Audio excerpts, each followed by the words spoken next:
Bible prophecy and current events, the kings of the North and South. The intricate tapestry of Middle Eastern geopolitics often evokes parallels with biblical prophecies, particularly those concerning the king of the North and the king of the South, as delineated in the book of Daniel.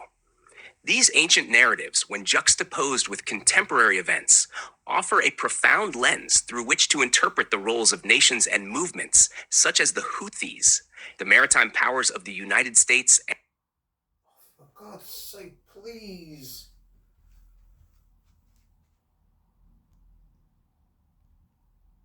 Bible prophecy and current events, the kings of the North and South. The intricate tapestry of Middle Eastern geopolitics often evokes parallels with biblical prophecies, particularly those concerning the king of the North and the king of the South, as delineated in the book of Daniel. These ancient narratives, when juxtaposed with contemporary events, offer a profound lens through which to interpret the roles of nations and movements, such as the Houthis, the maritime powers of the United States and the United Kingdom, and Russia's positioning in Europe. The Houthis, a modern echo of ancient prophecies. Originating from Yemen's Shia-Zaidi minority, the Houthis have transitioned from a localized insurgent group to a formidable force influencing regional dynamics. Their strategic operations in the Red Sea, especially targeting vessels linked to Israel and its allies, have disrupted vital maritime routes, echoing the tumultuous interactions described in biblical texts. The Houthis' assertion that any ship associated with Israel or its allies is a legitimate target has led to over 60 attacks in the Red Sea between October 2023 and March 2024, causing global economic repercussions. The Bible speaks of such unrest and conflict affecting trade and the seas. Revelation 8:9 describes a time when the second angel poured out his bowl on the sea, and it turned into blood like that of a dead person, and every living soul in the sea died. While this prophecy is yet future, the current maritime conflicts could be a precursor to such catastrophic events. Maritime powers, guardians of Israel and Arabia. In response to the escalating threats posed by the Houthis, traditional maritime powers like the United States and the United Kingdom have intensified their military presence in the Middle East. The U.S. Department of Defense recently increased its naval presence, deploying 2 aircraft carriers to deter Houthi aggression and ensure the safety of international shipping lanes. This move underscores the role of these nations as protectors of their allies in the region, reminiscent of the biblical prophecy in Ezekiel 38 verse 13, where Sheba, Dedan, the merchants of Tarshish, and all their young lions question the aggression of a northern invader. The merchants of Tarshish have often been associated with Britain, and young lions could represent its former colonies, including the United States. This passage suggests that maritime powers will play a key role in end-time events, potentially guarding Israel and Arabia from external threats.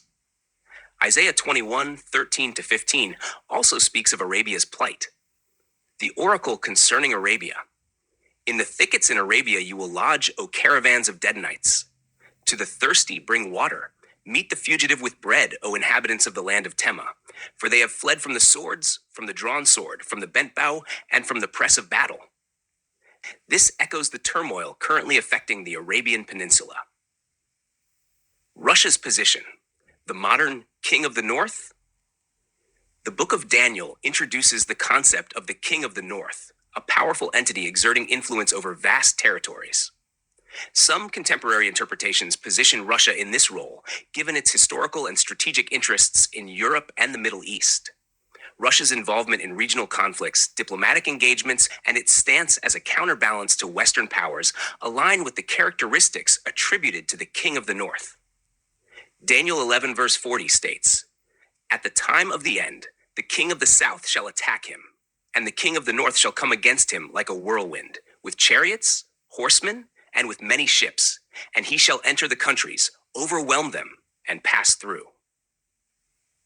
Many believe that this prophecy is yet to be fulfilled, but current tensions between Russia and Western nations may foreshadow these events.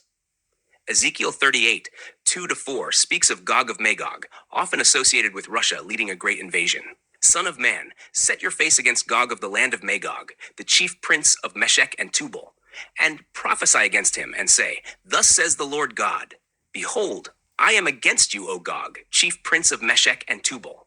I will turn you around, put hooks into your jaws, and lead you out with all your army, horses, and horsemen, all splendidly clothed, a great company with bucklers and shields, all of them handling swords." This prophecy indicates that Russia will play a dominant role in end-time events, aligning with its modern geopolitical ambitions. Interpreting the King of the North and King of the South in contemporary context. The biblical narrative of the King of the North and the King of the South depicts a series of conflicts and alliances shaping the fate of nations. In today's geopolitical landscape, these archetypes can be seen in the strategic maneuvers of global powers.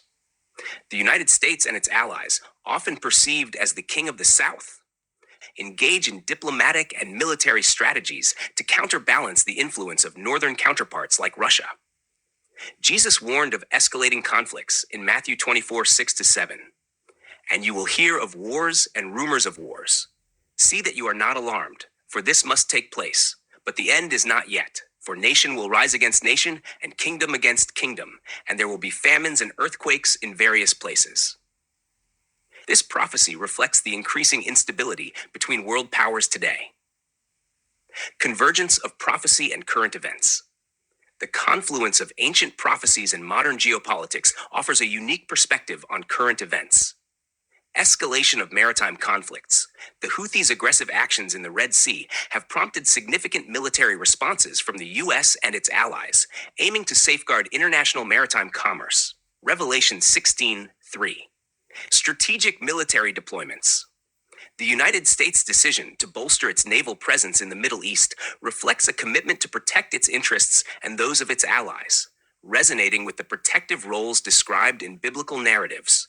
Ezekiel 38:13. Russia's geopolitical maneuvers.